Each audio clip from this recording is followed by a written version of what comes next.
Welcome to Alicante, Spain for the start of leg 3 of the Ocean Race Europe. Two classes, the VO65 and the Amoca 60s, will be beginning the final offshore leg, and even after already racing over 2,300 nautical miles, there is no clear leader in either fleet.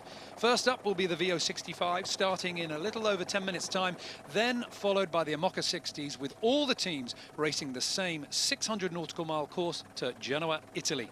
I'm Niall Myatt Best, and joining me today is Abby Ehler, an ocean race legend, competing in the race multiple times over the last 20 years. Abby, welcome. And we've got to say, on a day like today, with the sun and the wind, certainly the start of this leg is going to be very enjoyable for the teams.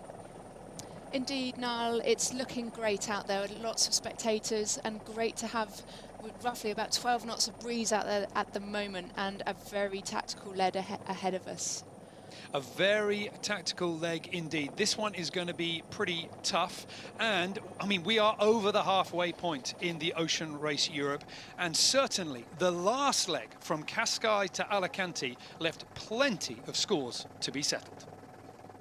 Welcome to the Ocean Race Europe at the start of leg 2 from Cascais, Portugal to Alicante, Spain.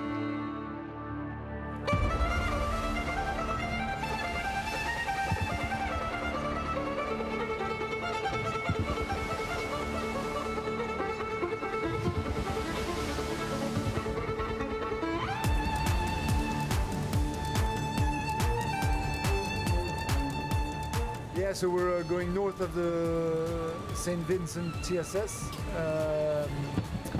It was a choice the whole fleet made. It was a shorter way to Gibraltar, less risk. And now there's another big choice. Basically, if we go straight to the Strait,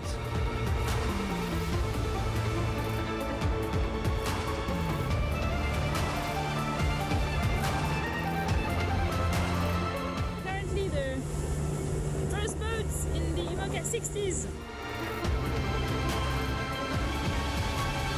It's linked out.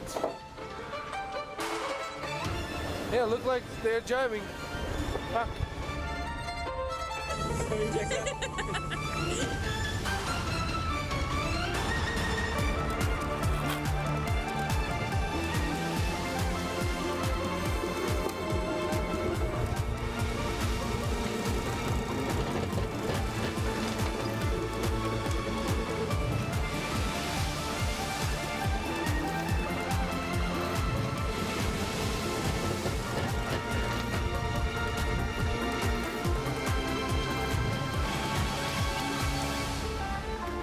Sometimes completely crazy. You do all this tacking with 35 plus in Gibraltar to gain 0 point something mile, and then at the end you're all floating in the mat within a mile of each other.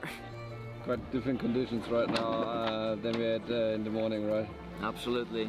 Different world, different sea. Now we just have to find a way through it.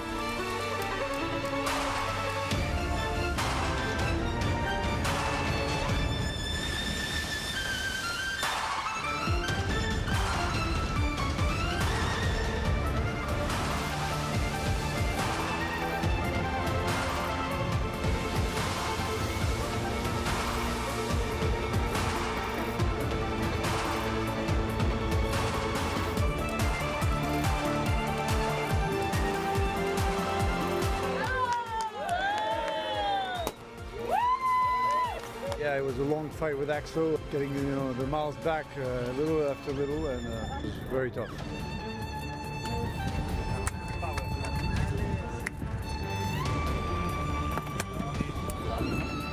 On the water, so in the end we won, but there is no special secret.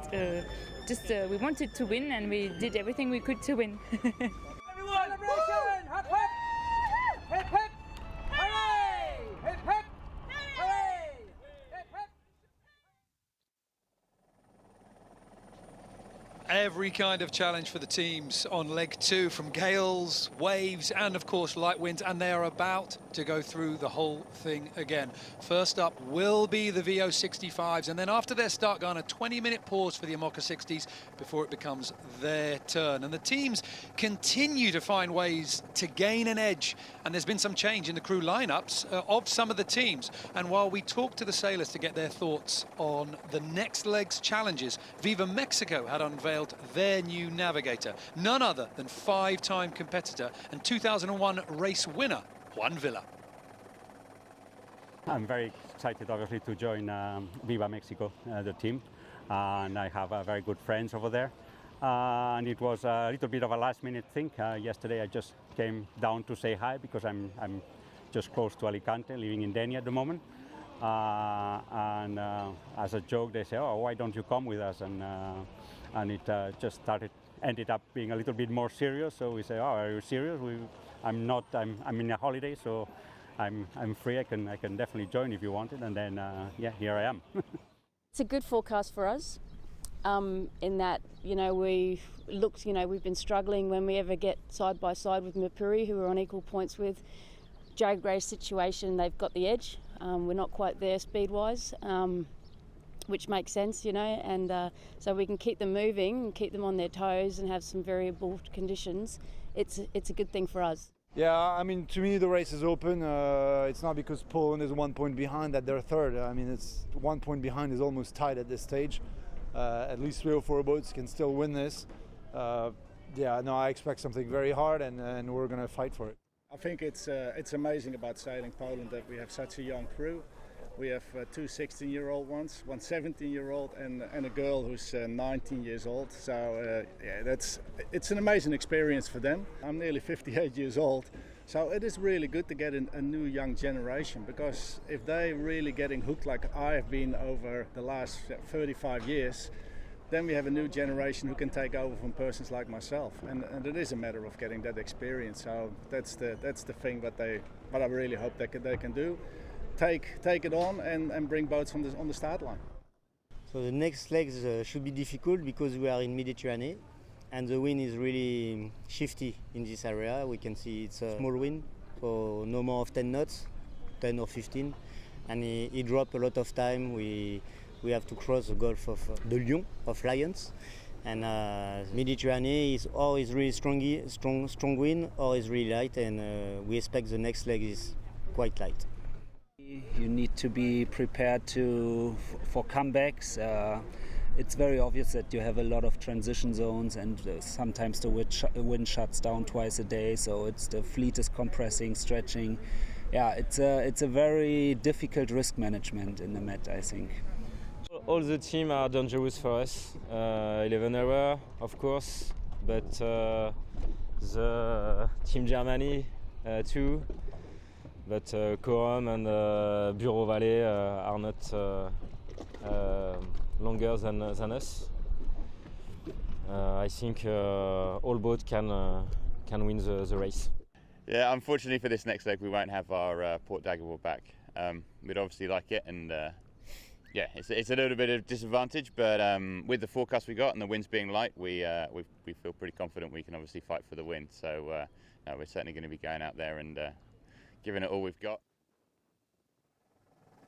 So some confidence on individual performance, but nobody confident as to whether they're going to get the edge over their rivals. This is the view of the starting area at the moment, and as Abby was saying before, around about 10 to maybe 12 knots, and crucially the first part of this race is going to be upwind. For Axonbel Ocean Racing, that's pretty good news. This is a style of racing that they're going to feel quite confident on against their main rival, Merpuri Foundation Racing Team. And let's take a look at those scores that these boats are going to need to concentrate on into the next race. Well, tied on points, Merpuri Foundation Racing Team and Axonbel Ocean Racing with 11 apiece. And the finishing positions in the last leg, meaning the tiebreak, goes to the Portuguese team. So they take the top spot for now. Sailing Poland is only 1 point behind, meaning any result ahead of Merpuri Foundation Racing Team and Axonbel Ocean Racing in this leg would put them ahead. The Austrian Ocean Race Project is still very much in the running for the podium, if not indeed the win, as well as Childhood One, sitting just behind them in 5th.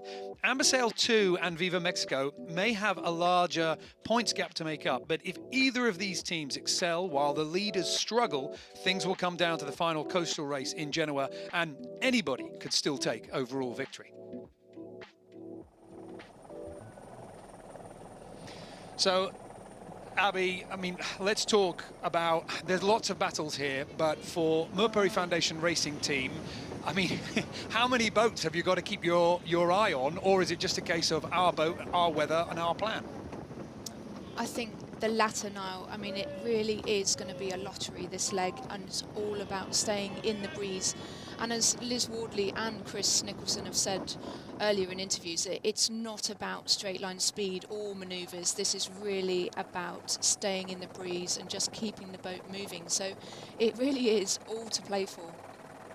And we're going to see quite a bit of that, I think, in this opening stage, because, of course, it's worth having a little bit of a look at how this leg will begin. We have got a long course to go, but just for the start here in Alicante, there's going to be a few marks to go. So let's try and bring you exactly how that's starting and that first few marks are going to go. The start line is just off the Alicante shoreline, as you could see in the previous picture. Then from there, it's that upwind beat up towards Mark 1, the Alicante leaving mark. Then we get into something a little bit interesting. Down due south after a bearaway to the Tabarca turning mark for a chance for big speeds. And then from there, it's the big push off to the finish line just off the shore of Genoa. And the whole course around about 600 nautical miles. But this inshore section here, about 15 miles, 45 minutes to an hour's worth of racing. And I mean, Abby, you're talking about those light winds. We're going to be relatively close to the shore here, so we can expect parts of the course to be very different in wind. Indeed, and the way that's from what you were talking about from the start line to that first mark, there's a big bay, and I would expect the breeze to bend round. So it's going to favour the starboard lay. It's a really short leg to the top mark, so there's going to be potentially a lot of jostle for that top mark rounding. And then from there, due south, as you said, probably around 100 true wind angle. So it's going to be really interesting to see what sails the 65s deploy, because it falls into such a crossover range of, could be the masthead 0, could be the J0, maybe they stick with the J1 with this forecast of a building breeze. So we're going to be all eyes on the 65s to see what they deploy, and obviously they can't peel because the leg's so short. So all to play for on that. And the Armocas, I guess similarly, they'll be deploying some sort of 0 down that leg, and yeah, it's going to be all about manoeuvres. Oh, well, and the manoeuvres are now starting to come in very critical indeed. This is the final moment before the start. You can just see on the right-hand side of the picture the red pin end mark. It is an upwind start. In the last 2 offshore legs, we've had reaching starts, but a different game for this one, with Viva Mexico sailing on port underneath the Austrian Ocean Race Project, heading up to the committee boat end of the line, which is just out of view of the screen at the moment. And Viva Mexico tacking over onto starboard. The Austrian Race Project on port. They need to turn that boat round, and they need to do that very quickly. But I mean, Abby, by my eye there, with Mexico turning so close, I mean, it's not worth really just banging on about the rules, is it? You go, well, I want you to go, I've got to give you a chance.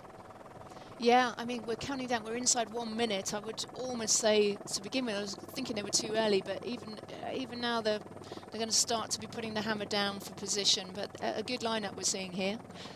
And Sailing Poland just coming in for that middle spot. They look like they've got plenty of room to leeward. That's going to be crucial, because while we've got breeze, we haven't got excess power, so you're going to want to be building your speed in those final stages, and they are looking like the one boat that's going to be able to bear away and get that speed. Mercury Foundation Racing Team holding high, trying to get some space between them and Childhood One, with Axonabel Ocean Racing down towards the pin, again with a little bit of breathing room. But Viva Mexico, the Austrian Ocean Race Project, Ambersail 2 and Sailing Poland all going up to the line at the committee boat end, and Ambersail 2 getting squeezed out the back. Sailing Poland, they position themselves absolutely perfectly here. It's going to be the Polish team that comes off this line well. The Portuguese boat, Mercury Foundation Racing Team, just having to bear away, finding themselves too close to the line in the final seconds. But the red sails of Sailing Poland are out, and they are clear, and they have really played that perfectly. Yeah, I'm liking the fact that they've got clear air and they've started at the starboard end of the line, relatively speaking. So, as I said earlier, it's really going to favour that starboard lay and just keeping away from the land. There's such high land in the background here in Alicante that's going to play a big effect on the breeze, you know, shutting it down close to the shore. So they're being slightly offshore, so starboard side here is really going to benefit Sailing Poland. I like that position, and also Viva Mexico. I'd like to see where they end up here. Yeah, very good point. Viva Mexico and the Austrian Ocean Race Project already tacking out from what was not a fantastic start, and we're just seeing Sailing Poland going out of shot doing the same. So it's these 3 boats here that started down at the pin end. As you say, Abby, we need to get to that better breeze, and the boat that's going to struggle the most is this one here, Axonobel Ocean Racing. They got a good start, but I mean, tacking now and crossing the fleet on port is going to be a bit of a big ask. Yeah, it's going to be very interesting to see where they end up at this top mark, which is not that far away. It's roughly about a 10 to 15 minute beat upwind, so lots to play. But I'm going to put my money on the boats that have tacked off early here. Interesting to see that Amber Sail 2 isn't one of those boats. They didn't get the best start, but they're still wanting to go out to the left. It isn't, of course, all about sailing into the pressure. There's wind direction as well, and you're trying to line yourself up for a good rounding. But certainly, when you break this beat down to its kind of core components, you would assume that the right-hand side, away from the land, would be the place to go. But, I mean, Childhood 1 is certainly wanting to go on that left-hand side at the moment, Abby. I mean, they're not in the best breeze, they're not pointing the best way, but they're still going. And particularly as they've got an option to get out there, that, you know, they've got the option to tack, whereas if you saw Axonobel, they're almost locked out. But here we go, we could be seeing a bit of tacking action on Childhood. It looks like they're setting up to go. So they must have heard you talking now. Well, they heard and they've gone, and the question will be what will happen with Amber Sail 2 that is going to come into view on their right-hand side. Childhood 1 tacking, they were slightly down pace off that line anyway, and there's some big names on this boat. Simeon Team Point as the skipper, Gerjan Portman as well, but actually it's the youngsters, it's the new names that are taking control of this boat. The big named sailors have very much been standing back and letting them make their own mistakes, but also take their own victories as well. So all of this is going to be a long-term learning project for them. They do go behind Amber Sail 2, who seem to have made that poor start into something that looks almost workable. Indeed, it's almost like you can see a breeze line there from this helicopter shot just about 200 yards ahead. It looks like the breeze is slightly better offshore, as we suspected it would be. It's going to be interesting as the fleet come back together where the crosses are now. Well, what about the boat that came off the line the best, Sailing Poland? As you can see on the tracker at the moment, they were one of the boats that tacked over and sailed over to that right-hand side. They're still going to the right, and always a bit telling, Abby, to see where the sailors are looking. They're looking ahead of them. So you wonder, are they chasing something? Are they chasing a bit of breeze? You talked about wind lines. They seem like they're very much committed to going on that right-hand side. Yeah, I think these guys have really placed themselves well. They're obviously, they've got someone underneath them that they're just keeping an eye on. I would really say that they've got the upper hand. They've got an eye, I think that's Yoka there, that's staring out down to leeward, keeping an eye on whoever's underneath him there. And they'll be looking over their hip, just keeping an eye on the boats that have perhaps stayed on that port tack and just, yeah, defending their position, really. It's worked out very well for them. I mean, it was a good start, but as you say, they've defended. They've locked down the boats that they needed to, or certainly on this side of the course. So that's Viva Mexico going behind them now by a good way. And I mean, 600 miles, you'd think, well, what does it really matter? But you know better than I do just how close the finishes can be over, well, longer legs than 600 miles. Particularly, and I think it's going to be important to get ahead while they've got breeze, because this leg is looking very light, very typical of the Med of this time of year. And so while they've got this breeze and potentially building throughout the afternoon, is to make the most of it, and really every second counts. So they'll be wanting to stay ahead, stay in the clear air and be calling the shots here. Fantastic shot from the heli showing that keel cranked up to windward as Sailing Poland and the Austrian Ocean Race Project and Viva Mexico are playing on the right-hand side. Meanwhile, on the left-hand side of the course, the current race leaders, Mirpuri Foundation Racing Team, they are right next to their #1 rival, Axonabel Ocean Racing, to leeward, but they're looking pretty good at the moment. I mean, from right there, difficult to tell from these shots, but unless we get a bit of a right-hand shift, it looks like Axonabel Ocean Racing would be able to tack and clear. Yeah, indeed, I'd agree with you there. But I do think that they're sailing in slightly less breeze. You know, it might be just a knot or two less breeze. We saw it on the tracker there was about a knot's difference. So I suspect that when they get to this top mark, I'm going to say that these boats are going to be on the backside of the fleet. Well, I mean, we can confirm it is around about a knot difference. So your instincts are absolutely correct here, Abby. And I mean, interesting childhood one, sort of somewhere in the middle, with Axonabel and Mirpuri Foundation Racing Team all the way on the left. All the way on the right-hand side, the Austrian Ocean Race Project. They're in clear air, and them and Viva Mexico had a really tight battle on that start line. But the Austrian Ocean Race Project at the moment sailing out hard to the right-hand side. And I mean, I just did not expect this much of a split, considering that at the moment the boats are, they're free to choose. There's enough space for you to tack. Yeah, I guess it's going to be about minimising manoeuvres because it's still fairly downrange in pressure. So another aspect is maybe the wave we were talking about this morning. There is quite a wavy situation out in the bay, and maybe the boats that have chosen to go inshore are trying to stay out of that rougher conditions. Looking at the Austrian race, you can see they're bouncing through quite a swell at the moment, but whether that was a defining factor between going inshore and outshore, yeah, we won't know.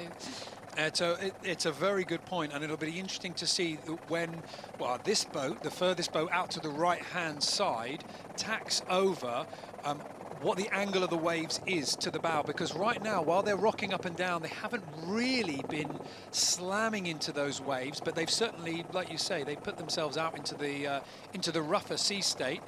Meanwhile, out in the middle of the course, Viva Mexico and Childhood One almost continuing to trade a few tacks there in the middle, still not deciding to go hard right, still not deciding to go hard left. On board now with Childhood One, but as I say that, setting up for another turn. Yeah, I guess they'll just be playing the shifts. They've decided that maybe manoeuvres are not that costly if they are starting to see some shifts in the breeze, so playing the shift is going to override staying with the more heavier air. So we'll just have to keep an eye on them and see who comes out better after this break away. As somebody who's sailed twice around the world in the VO65, how much of a shift do you need in these kind of conditions before it's worth taking? Because I mean, if you're out here on your laser, you get a 2-degree header, oh, take it. But a VO65, there's a penalty for tacking. It's an awful lot of work and it does kill your speed. I mean, how readily can these sailors throw these boats around? Yeah, I mean, in terms of the manoeuvres, they're a relatively easy boat to tack, but you've got to weigh up the cost of that manoeuvre where you're going to down speed by about 3 knots, so the loss in boat speed going through that manoeuvre. And obviously you can see here on Childhood that they're choosing probably to stay on this tack for a bit longer, hence why they're moving their sail stack on the bow there up to weather, whereas on some of the boats they've been just having a split stack, which gives them the option to tack, you know, easily tack. They're not having to move the whole sail stack from side to side. So I'd say these guys are probably going to stay on this tack for a while, hence why they're making the effort to move the sails up. But yeah, in terms of a shift, I mean, given how short this leg is, you're really going to have to play the shift, weighing it up against that down speed that you'll suffer from a tack. Well, there is Childhood One, as you say, committing to that starboard tack for a good while, and you can almost see why now as the fleet have spread left and right. It looks like Axonabel Ocean Racing, Mirpuri Foundation Racing Team coming back in from the right, or certainly the Portuguese are, along with Amber Sail 2, with Viva Mexico in the middle, and with Sail Poland and the Austrian Ocean Race project still out on the right-hand side as we start to narrow in with Mark 1, the Alicante leaving mark. This is with Amber Sail 2, and Abby, I mean, you were talking about the waves before, and that gives us a pretty good appreciation for what it's like. Yeah, I mean, it kind of looks flat, but you just look at the motion of the boat and you just see that odd wave where they're really, it's bouncy, and it's obviously going to impact speed. So, yeah, it's just, it looks quite weird conditions, quite bumpy. There we go, there's another big bump. Yeah, it's just closing in on this tip mark. It's going to be a really interesting how the fleet falls into position. Well, the hardest thing right now is calling who is in the lead, and we did say before that we were expecting to see quite a big compression in the places as we get up to that top mark. Right now, there's a lot of space. You can be on the left, you can be on the right. In about 5 minutes' time, maybe 10 minutes' time, there's only one place that you can be, and we're going to have all of these boats trying to get round that same point. For the leaders right now, I'm not sure who that's putting ahead. I think it's Merpuri Foundation Racing Team with Sailing Poland in second place, but only by 24 metres. That's just a single boat length. I mean, there's very little in it, and this is Team Childhood 1, the boat that is, like you were saying before, committed to setting up here. And I mean, there's something quite nice about these boats. They don't throw themselves around the course like a light dinghy, and when you can lock it into a direction, get the stack into the right place and start trimming it for that straight line, that's when the boats start coming into their own. Indeed, yeah, there's nothing better than getting in a groove and getting, you know, locking in your main trimmer with your helmsman. It really is just great to get on that steady course. Keel settings, you know the boat, you know what's right for those conditions. I think that the next thing now is going to be what sails are we going to see them plugging in, getting ready for this top mark rounding. So eyes peeled to see for any movement on the bow of what might be the next sail choice. On board with Amber Sail 2, and for the boat that, I mean, didn't have a great start, they got squeezed out as the other teams rolled over the top of them towards that committee boat end in the sort of final 10-15 seconds of the start. They're having a reasonably okay beat up to the top. They're certainly very much still within the fight, and right now, with a bit of space, they're looking pretty good. I think I can see Conrad Coleman just standing in front of the wheel, just pointing over to his right-hand side, trying to keep their eye on the other boats, because while we were just saying, Abby, at the moment, it's about what you're doing with your sails and the wind that you've got. But pretty soon, you're going to have to thread yourself through everybody coming together. I mean, you can already see little groups forming as everybody starts to squeeze up to Mark 1. Indeed, and it will be interesting to see whether that right-hand side is paid, as I would have said before. I would expect the breeze to bend round and therefore lift as they come into that mark on starboard tack. So, and you can tell just from those shots we saw earlier of the bumpiness, it obviously looks much flatter on a starboard tack, and port tack is quite bumpy. So, I mean, it's amazing how close they are, given the split that we saw earlier, and it's going to be an exciting mark rounding. Merpuri Foundation Racing Team in the lead at the moment, but they've got an awful lot of pressure on them, both left and right. Just to their leeward side, we've got Viva Mexico, and I mean, if the Portuguese boat were hoping to get off the line, sail clear, and have quite a good run of it, right now they're certainly being put under a fair amount of pressure. We've got waves on the course at this point, certainly on starboard. It looks like the waves are a little bit kinder than the angle that they're hitting the boats when they're on port tack. But interestingly, that you can see now just on the left-hand side, Axonabel Ocean Racing. So this is the main rival for Merpuri Foundation Racing Team. Obviously, if they just focus on Axonabel Ocean Racing, they can allow the others to get through. But right now, this boat, I mean, they're gonna lose the lead. Yeah, interesting. I mean, and interesting there to see Viva Mexico behind Merpuri, which was not what I expected. And Axo looking to pass ahead of Merpuri by a fair way here. So, yeah, it's all a bit snakes and ladders here on this first leg. Some very smart moves off this line, because as you say, Viva Mexico, again, not with the best start, but Eric Brockman and the team have certainly I mean, that's an easy cross over Ambersail 2, and I think Childhood 1 as well. And if they play this last shift right, they might even get Merpuri Foundation Racing Team. But you've got to give it to this boat here, Axonabel Ocean Racing. Yeah, take the time to take a photograph of that, Rosie Kuiper. That is a very good view. And you've got the boats behind you, a great way to start this leg. Yeah, I'm surprised. I'm really surprised that they seem to have benefited from that inshore route. Yeah, maybe flatter water, maybe they've just managed to keep the boat trucking that little bit faster. And yeah, maybe didn't see as much of a drop in the breeze as would have been expected further inshore. So yeah, very surprised.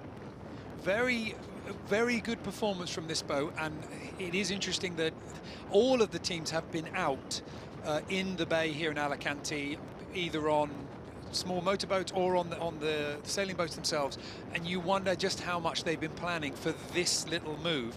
But you know, the important thing to point out is it is just the starting move. It is not the entire whole leg, and we are going to reposition ourselves because of course the Imoca 60s are going to start in a minute. So let's take a look at this leg, leg 3, the last offshore leg, and exactly how it's going to go.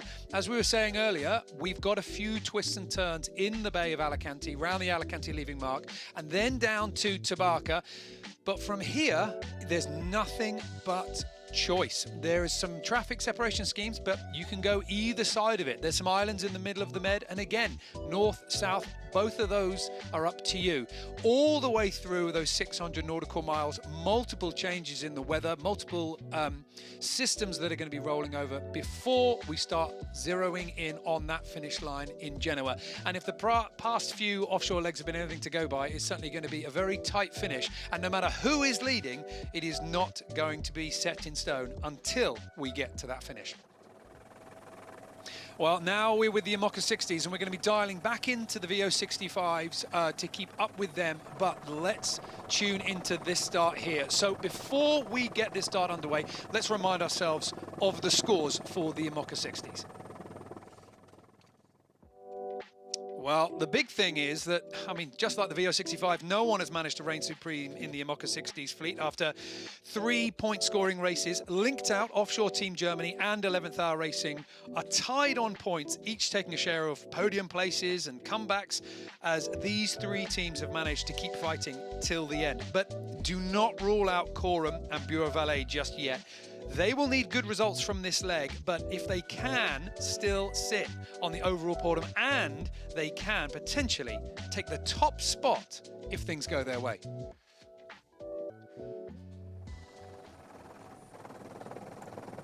So 11th Hour Racing are now tacking over to get themselves ready for the start in just a few moments' time. And Abby, different boats, we expect them to sail differently, and you know, we were mentioning the ability of the VO65 to be able to tack on the shifts, less so for the Imoca 60s, much more of a lock and load on a straight line type boat. However, you know that these sailors have been watching the fleet ahead for any clues. Indeed, they will have been hawk-eyed watching which side of the course was going to pay. And as you said, yeah, it's slightly harder to manoeuvre these boats, and they don't like being turned around corners. So they probably will just set themselves up for one side and maybe just a 2 tacks to the top, but all will be revealed soon. Well, 11th Hour Racing look like they are setting themselves up for what will be the pin end of the line. Offshore Team Germany, it looks like they want it as well, or at least they want to push Charlie Enright and his team down the line. A little bit of a dig to leeward of 11th Hour Racing team, but they didn't commit to it. They almost just wanted to get the Americans to defend and run a bit down the line. That's given them a little bit of room. Not too surprising. There's the Olympic match racer on board that boat with Annie Lush. She knows how to manipulate another boat to doing what you want. Committee boat coming into view just on the right-hand side as we get into the final 30 seconds. Coram slow at the moment. They're going to need to start winding on to get onto that line and get a bit of speed. But behind them, Buer Valet and Linked Out taking a very cautious approach at the moment to the start. So 11th hour racing to Leeuwarden, offshore team Germany with, unless they pull something off here, what might be quite a tight lane off that line as the pin end comes into view. The red mark on the right-hand side. 11th hour racing team look good. Coram in the middle of the line now with speed, and they are going to have a real wide lane for themselves to choose from. Plenty of fresh air along with Buer Valet, starting well at the committee boat as the gun fires. 4 teams. Where's the 5th? Well, it's Linked Out, the best performer on the previous offshore leg, feeling obviously very confident with the speed that they're going to be able to bring to the later stages. Yeah, that was an interesting start. I mean, obviously a long start line for the amount of boats that are on the line, so a bit more room to manoeuvre. But yeah, interesting that Linked Out hasn't made it onto the start line in a timely manner, but they'll be slightly out of shot.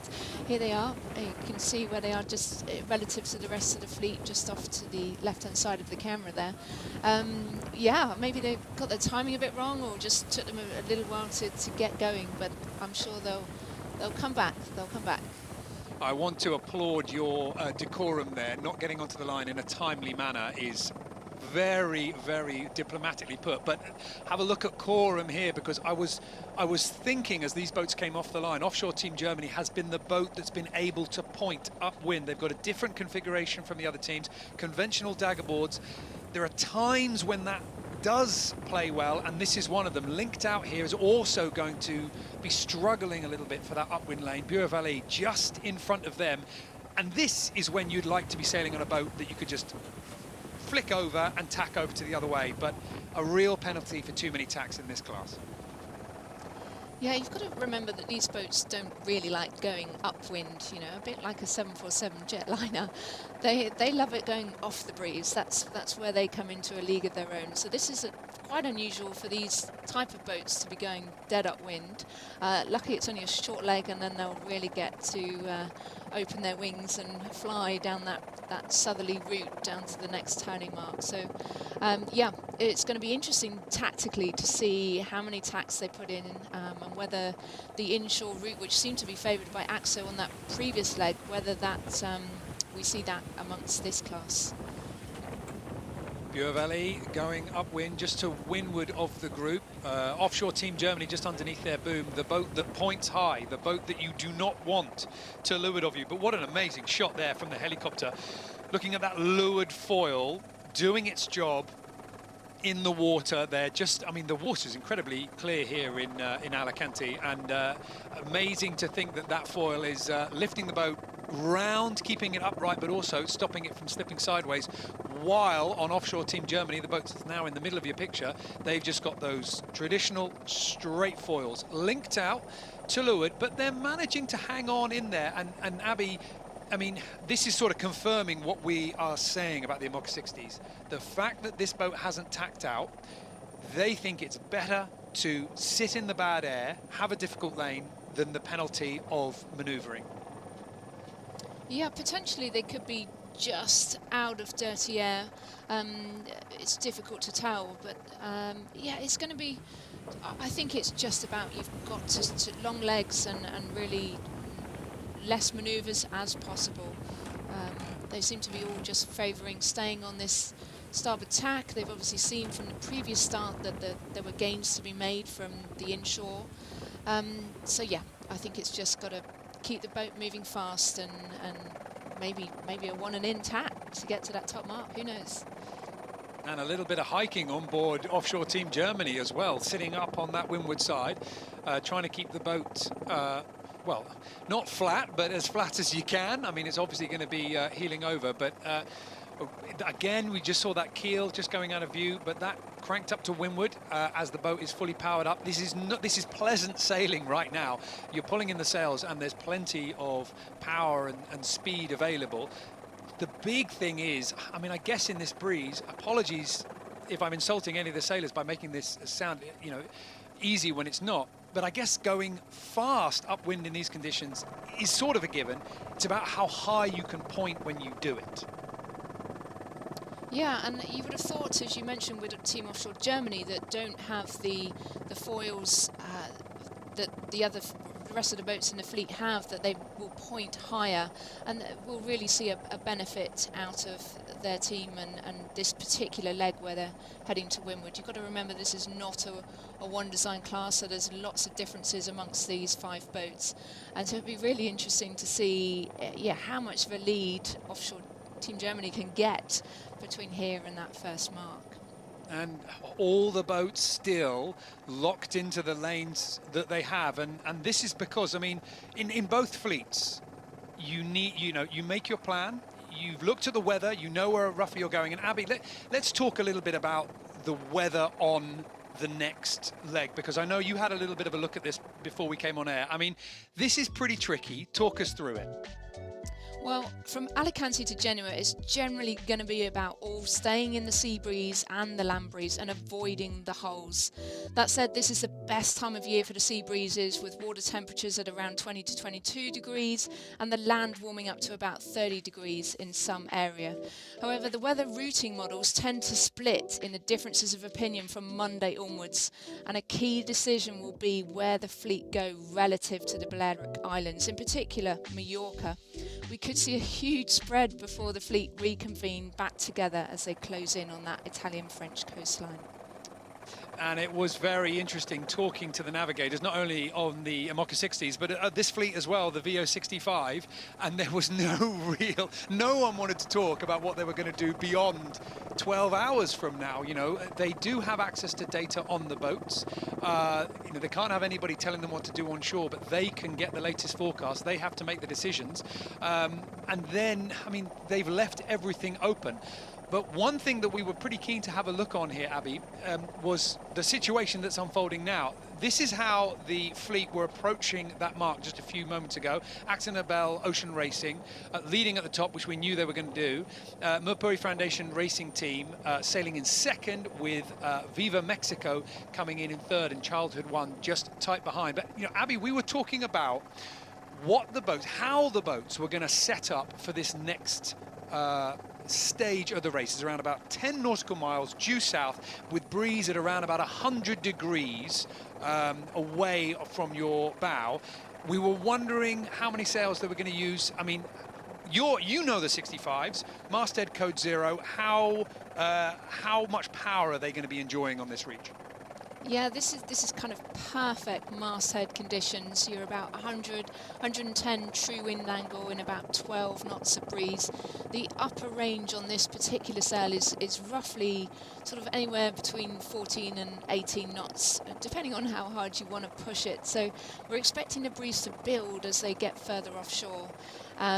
So yeah, I guess they're just going to hang on to this sail, knowing that they can come up at the end. But yeah, so far it's looking like it's all masthead. There's just deploying now. They've had the J1 up, so that's a real terrible job to do. And I'm imagining that they'll leave the J1 hanked on the front of the boat, rather than, you know, if you're on a longer leg, you choose to unhank it, which is quite a lengthy manoeuvre, involves a lot of crew up there to move it around. So I think they'll leave it hanked on, and then they'll be ready for that next mark rounding when they round at Tabarca. And they are not in a line here. I mean, some boats have managed to go low. AkzoNobel Ocean Racing, they were the boat that were leading.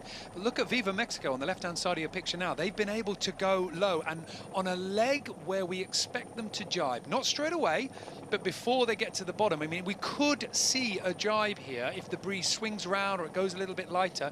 That's going to play well, I think, for Viva Mexico. So AkzoNobel will be hoping that this is them laying, or at least a very short jibe at the end. But just interesting to see Sailing Poland there in the mix, the boat that was so strong and got themselves so well placed off the start line. But AkzoNobel is now that boat. They are the ones looking very, very confident, and I mean, we heard at the beginning of the show with Liz Wardley talking about how much they didn't feel too confident when they got lined up next to Merpoi Foundation Racing Team.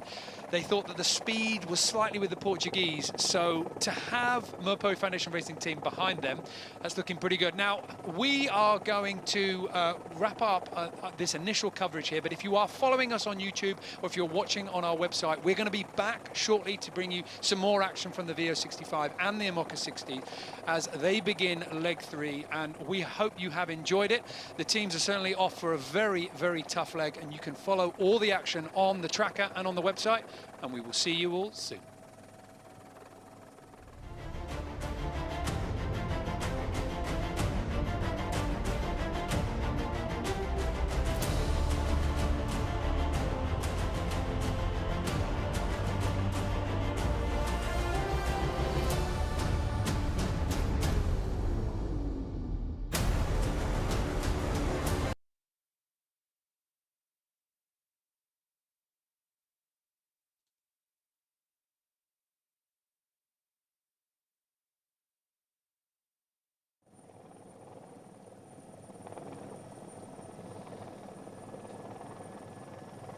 VO65's sailing downwind. We're going to stay with the action as long as we can. So, Abby, we were talking before about how you would be setting up this boat. We were talking about the J1. It's hanked on. It's not easy to get it in, get it out. But I'm looking here on board Axonabel, and they look like that they have just put up. Well, I mean, I'm thinking that's the J2. There was certainly a furled sail there. So a little bit of double heading coming up. Yeah, so J2 or J3, which will act as an inner stay sail. Interesting that they've taken this long to get that sail in the air. I mean, I would have thought you'd round that top mark and you know what angle this is going to be from a long way out, so you would know what sails you're going to put up. So interesting, yeah, unless there's some sort of tactical decision to delay that. I think the boat immediately behind them had already hoisted a stay sail. But yeah, it's an interesting, as you said, why Viva Mexico has chosen to take such a deep course here when we're expecting the breeze to free up, which, you know, it would, yeah, I can't understand why you would want to go that low, especially when you're trying to sail in clear air, then you want to stay high. But yeah, it's going to be interesting to follow this down this leg. Not too long, probably another 20 minutes maybe until they turn up and then head to Genoa. You're absolutely right. I mean, it is not played into the hands of Viva Mexico. It's all played into the hands of this boat here, Axonabel Ocean Racing. And you wonder whether the boats behind, maybe they were a little bit slow to sheet on. Maybe they had a gust and they needed to take it down. But for whatever reason, that position that they've got in, I mean, it could have worked out well for them, but the way that the fleet are positioned now, Viva Mexico in third place, I mean, that's not a bad position to be, especially for that boat. Merpoi Foundation Racing Team find themselves in second, with Sailing Poland back in fourth place. And things have slotted in a little bit more processionally. And I mean, just going on board here with these two teams, there's a lot of work going on. I mean, this is not, okay, the sails are up, we've got somebody pulling in the sheet, that's it. There's an awful lot of activity. Yeah, I guess after rounding that top mark, there's always going to be a lot of tidy up to do with halyards and sheets and furling lines, etc. Yeah, your dagger boards, you know, they're generally going to be all up at this angle, but if it started to get a little tighter, then you might be deploying just a little bit of dagger board. But I'd say, yeah, mostly they're on sheet clear up, because as you can imagine, after a deploy, you suddenly end up with a lot of snakes roaming around the cockpit.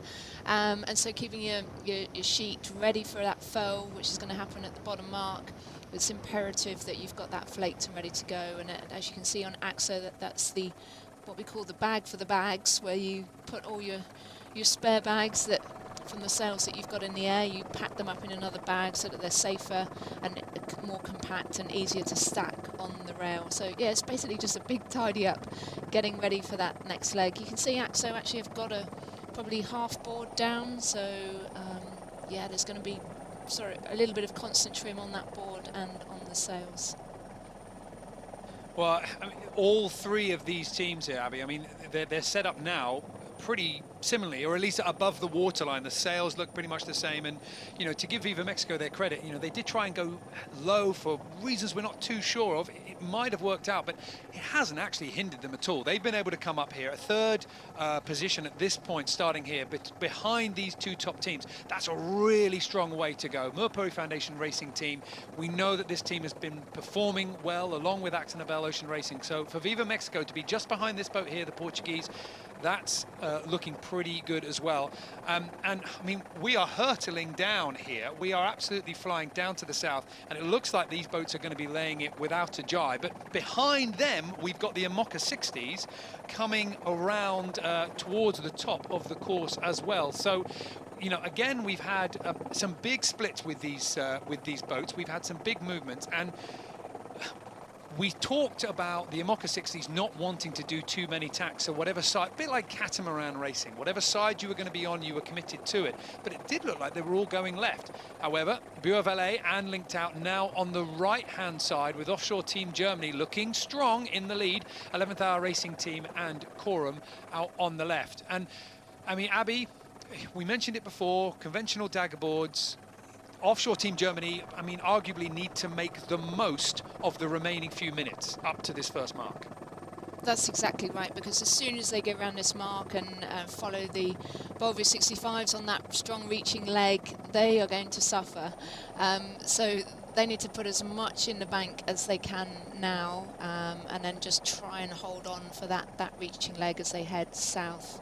But they seem to be doing really well. They've come well out of that inshore route, and yeah, fingers crossed they can hold on. Because this is the boat that is going to be putting a little bit of pressure on them, along with 11th Hour Racing Team.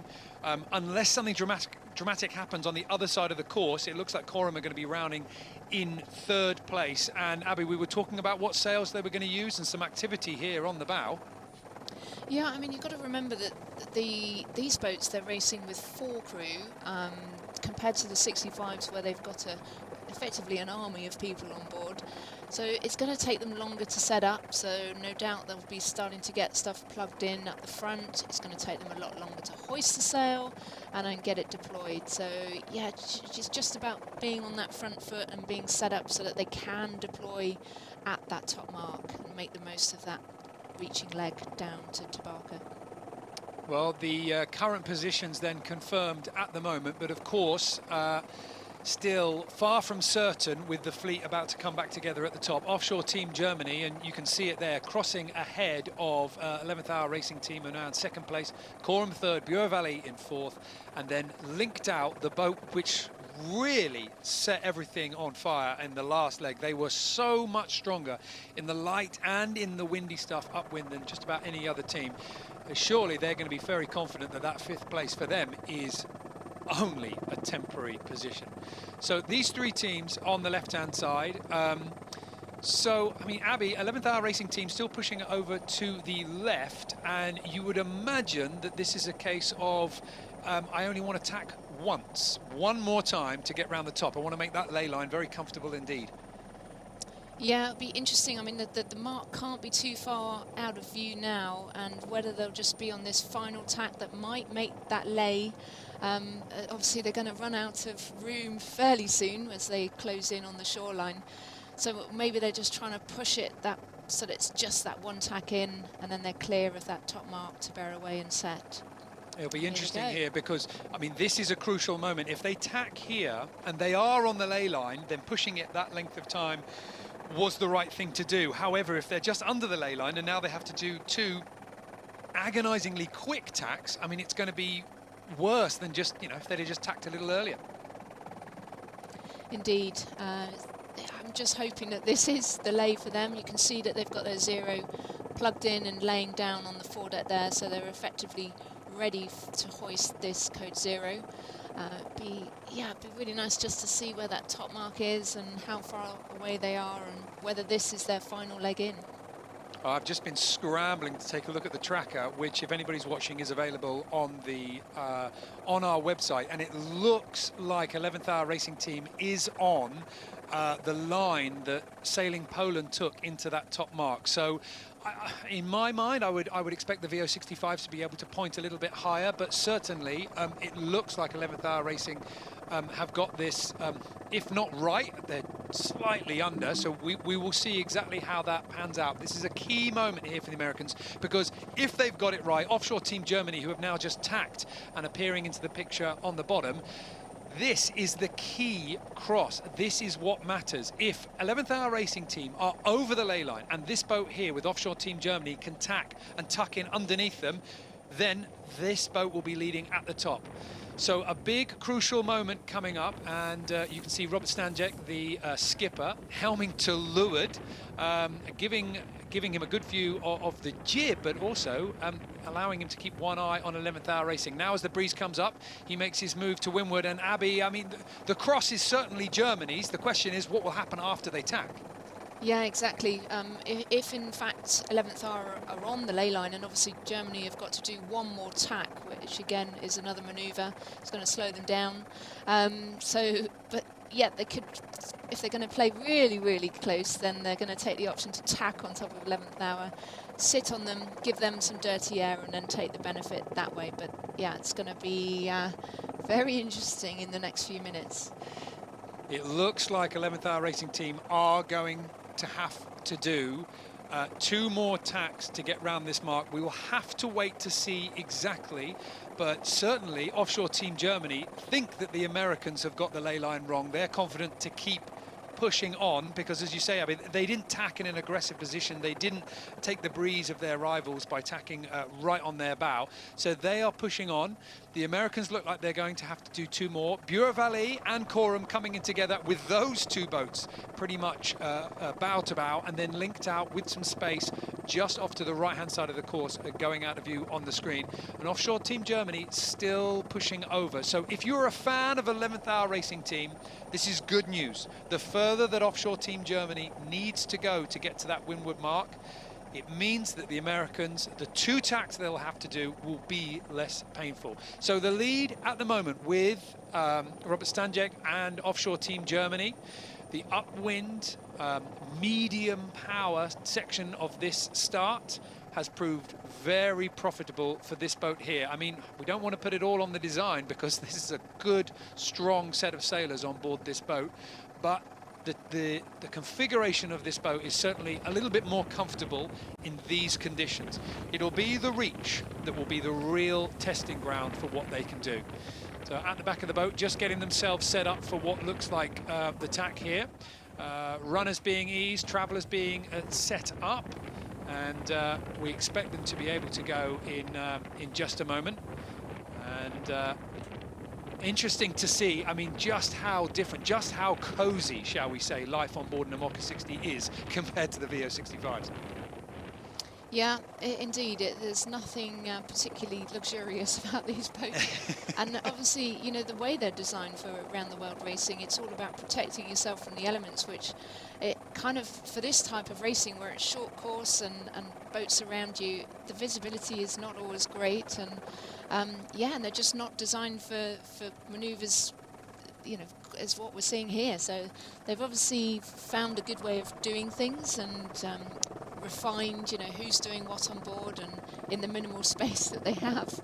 But I think it's really going to be interesting down this reachy leg, but there's such a long race ahead. It's going to be just painfully slow in some parts, and whether Offshore Germany is going to benefit from having no large foils on board and potentially some upwind work on this leg to Genoa, that it really, you know, it could be their leg. But we are in for some breeze, or at least we're in for some good speeds on the reach to Tabaka. And if you're wondering why I think that, it's because of this image here on board with Coram. I mean, that is a crash helmet there for Coram. Marie Roux, the French Olympian in the NACRA class. Seb Joss, the navigator, just to the right. And interesting, in this boat, we have the comms unit. I mean, maybe that's the reason why we're wearing the big helmet there for Marie Roux, but they're able to talk to each other, even though they're packed in like sardines. It's a very loud boat, but take a look on the left-hand side here with Offshore Team Germany. every other boat seems to be approaching this mark with a few more tacks on that right-hand side. Offshore Team Germany on the left-hand side with 11th Hour Racing team in second and Corum in third. And Corum right now have got the Americans on top of them. But Abby, we were talking about sails. There they are, ready to be deployed for that downwind leg.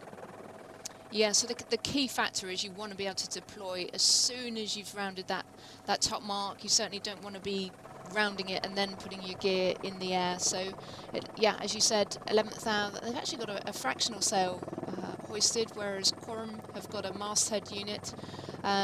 Yeah, interesting. It's just different boats, different configurations. Maybe 11th hour are expecting a little more breeze than some of the other boats. So, yeah, that's going to be very interesting to see the speed differences as they go down this reaching leg. I mean, initially when you pointed out that fractional, very good eye, by the way, you can tell that you're the professional sailor. When you pointed that out, I was thinking, well, we do know that 11th Hour Racing is sailing with only one foil, but then just running it through in my head, on the next leg for 11th Hour Racing, they're going to have the foil that they do have in the water working. So, like you say, just a different consideration about what the breeze is going to do, different to this boat here, Corum. This was the boat that was underneath 11th Hour Racing, and it looks like they have just tacked over with the helm now on the leeward side. So this is the positions here just as they are approaching up. And we are going to get 11th Hour Racing and Corum coming into this first mark, the Alicante leaving mark, on starboard, but with a tack and a bear away to go to get round. That's going to be an interesting manoeuvre, and unless everything goes absolutely flawlessly, and don't get me wrong, these are some of the best sailors in the world, that is also going to be quite a slow manoeuvre as well, but it's not going to be a problem for offshore Team Germany. They've got a slightly easier foredeck to manage. They can get out of that cockpit a little bit easier. So now they start putting up their downwind sail as they go round that windward mark. It is a very strong start to the final offshore leg for offshore Team Germany. They needed this upwind section to work well for them, and it has. And that is absolutely crucial for this team's hope of an overall victory. And just behind them, 11th Hour Racing and Corum. Abby, this is the manoeuvre that I was talking about. This is going to be the tack, bear away, shall we say, a handbrake turn. Yeah, I'm interested that Team Germany didn't choose to bear away straight around that mark. Whether there's some land advantage that they're trying to avoid by just standing on for a little longer. But yeah, this is going to be an interesting manoeuvre here by 11th Hour in second place. As you said, whether it's a handbrake turn or whether, given how difficulty of manoeuvring these boats, they'll just take a slow tack round. Get ready to deploy the sail and then take off. The big question is what's happening just off our screen below the picture, because coming in underneath them are two teams that haven't had to dip their speed just as the Americans had to do here. However, a second place rounding for 11th Hour Racing team is strong, and it is again a very good start to this leg, especially for a team going upwind with basically sailing with your dagger board halfway up on your laser. I mean, that's how Mark Towell, the CEO of 11th Hour Racing team, put it. And they will be very pleased to not be in this melee here. Corum coming in on starboard, Buer-Valet coming in on port. The two French boats locking horns. It looks like Buer-Valet are going to be able to get round cleanly across the bows of Corum, and that's pretty good news, because Corum coming in on starboard as the inside boat as well would be able to force a little bit of room there. They would be able to take it, but it looks like Buer-Valet, I mean, maybe they even counted that in. They've left that room if they needed it, but they don't. They've got the superior speed, and they make it look pretty comfortable reaching just across the bows of Corum. That is what we're not used to seeing in the Imoca 60s. I mean, that was actually pretty close. Yeah, I mean, this is very foreign, seeing such close racing amongst these boats.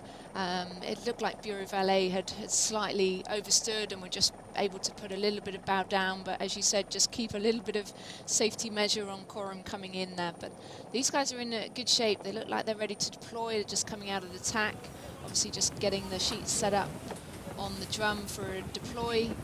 So yeah, great to see. But I mean, you can see from this cockpit there are just strings everywhere, and you've really only got one central winch to be able to operate all of the sheets. So whether that's your dagger board, whether that's your mast rotation, whether it's your traveller. So a lot on. A lot on, and unfortunately for Bureau Valet, Coram has got the jump on them here. I mean, when Coram came around the windward mark, that code 0 came straight out for Bureau Valet. It's taken a while, and it's not normal that you can sail through the leeward side of another boat. I mean, through that wind hole, but Coram, I mean, that's the hardest position to overtake another boat with, and they've done that pretty well. And still, Bureau Valet have not got that code 0 pulling, so we would expect Coram to be able to turn what's pretty impressive into something a little bit more impressive, and another few boat lengths advantage. Not great there from Bureau Valet.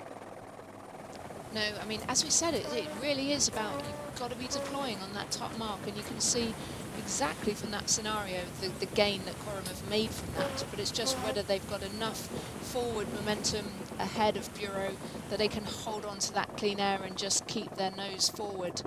The worst thing here would be if Bureau starts to put the accelerator down, comes across the top of them, but I think they'll be pinching up on Coram just to keep that clean air. The next big move here is to get rid of the jib, which you can see flapping here, whether that's a furling sail. So they're obviously trying to sort the winches out and get that furling onto the drum and get that out of the way. You're absolutely right, though, about the attack from Bureau Valet. They have come up, and the big question is, how much have Coram had to come up to defend? Because behind these two boats is Linked Out, the boat that is fast, and certainly fast on this angle of sail. So if you're Linked out of picture to the left-hand side, and you're seeing these two boats sailing each other off the course, you're thinking, great, this is my opportunity here. The higher that these two boats sail, the more they're going to have to come down later on, and the more that gives Linked Out a chance to come into the game. So code 0's on and pulling. Bureau Valet attacking to windward, Coram defending. No real change in the position. The question is, how much higher of the rum line did it take these two teams? There's Linked Out right behind them, and it looks like Linked Out are in the hunt, not right on their stern at the moment, but this is going to be a major test right now of 3 different IMOCA 60s, latest generation boats, very, very different foils indeed. This is the position at the moment, like we say, of the IMOCA 60s, with Linked Out now safely around that top mark. They're in 5th place in the IMOCA 60s. Bureau Valet and Coram, 3rd, 4th, I mean, you tell me. 2nd place is 11th Hour Racing Team. And then in 1st place, Offshore Team Germany, with that upwind leg playing so well for them. And now they're out in 1st place and sailing pretty well. Now, Abby, taking nothing away from the skills on board this boat, they've got to be expecting the distance behind them to start evaporating. They've got to be expecting, I mean, VMG downwind, Robert Stanjek was saying that they felt good. Upwind, obviously they're good. Tight reaching, you'd give it to the foils, wouldn't you? You certainly would, but given that this is such a short leg, relatively speaking, for the length of the course that they would do normally, it's maybe enough that we won't see as big a change in the distances between them as we perhaps would have expected. I think maybe for the foils to take effect, it would have to be over a much longer duration leg. So I think, given how we've seen them placed here, I think we'll see Offshore Germany hang on to their 1st place, although we probably will see the boats compress up to them behind. I did notice that these guys on Offshore Germany have deployed a fractional 0. Yes. Same as 11th Hour. So again, are we going to see the 3 IMOCAs that have got mastheads deployed? Are we going to see a speed difference as they close up on the fractionals ahead of them? I am frantically clicking around on the tracker, which is on our website, trying to see the difference in speed. And at the moment, I can say that really there's nothing in it. I mean, I'm talking like 0.2 of a knot, 0.3 of a knot. We need to let them run onto this course a little bit more and let the speed sort of average out. But those were the positions that they were in when they rounded the top. Pretty much those were the distances as well, with Bureau Valet and Coram coming in close together, because Bureau Valet were a little bit slower to get that code 0 out and get it pulling. 11th Hour Racing look pretty comfortable between the two. They're close enough to offshore Team Germany to be able to close down that distance if they get a speed edge. But as you say, offshore Team Germany right now looking pretty happy. And Abby, just put me in the mind of one of these sailors that's about to start an offshore leg. Obviously, this isn't going through the Southern Ocean, and it's not like some of those sort of 4-week-long legs that you've been on. But this is going to be tough. This is doldrums. This is baking in the Mediterranean. Does it go through your mind at this point, do you know what? I'm working pretty hard here on this pedestal. Maybe I should save a little bit back for what's to come. Yeah, difficult question. I mean, it's hard to hold back. I mean, when you're in this sort of under pressure situation, you're going to be giving it everything you can to hold on to your position. I mean, I guess that's the nature of the beast in the fact of the competitors that we are. And in terms of you saying it's going to be a tough leg, yeah, it's tough in a different way. And these are the boats that the Amoca 60s will be looking for to see how tough it gets, because it's not much, but 20-minute head start for the VO 65. So they do get their first, the first bit of breeze and the first bit of shifts with Merpuri Foundation Racing Team still in the lead at the moment. Axonobel Ocean Racing in second place, and then Viva Mexico. And we talked about them going lower than the others. They're happy down there, and right now with speeds of over 16 knots, they're looking pretty good in that leeward position as well. So this could be very strong here for the Mexican team, with Childhood 1 sailing Poland behind, then Amber Sail 2 behind in 6th, and then the Austrian Ocean Race Project for the moment in 7th place. Meanwhile, back at the Amocas behind then, and Abby, we were talking about that 20-minute head start. We do see occasionally the teams breaking out the binoculars and looking ahead and using that. But, you know, we have mentioned in our coverage before, with the AIS systems, they will sort of get that up to the second warning about speed differences ahead. These boats will be watching the 65s closely.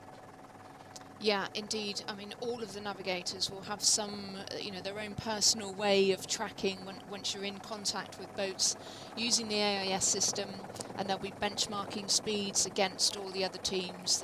They'll be able to see changes in their angle and speed, and it just gives you that constant reference point, so you're able, as you would be in any fleet race, just to keep on and see where you're going. And they're going to have to keep doing that for, well, not hours, days here. That is going to bring our coverage here of the start of leg 3 to a close. We hope you enjoyed it. And these teams and the challenges ahead have only just begun.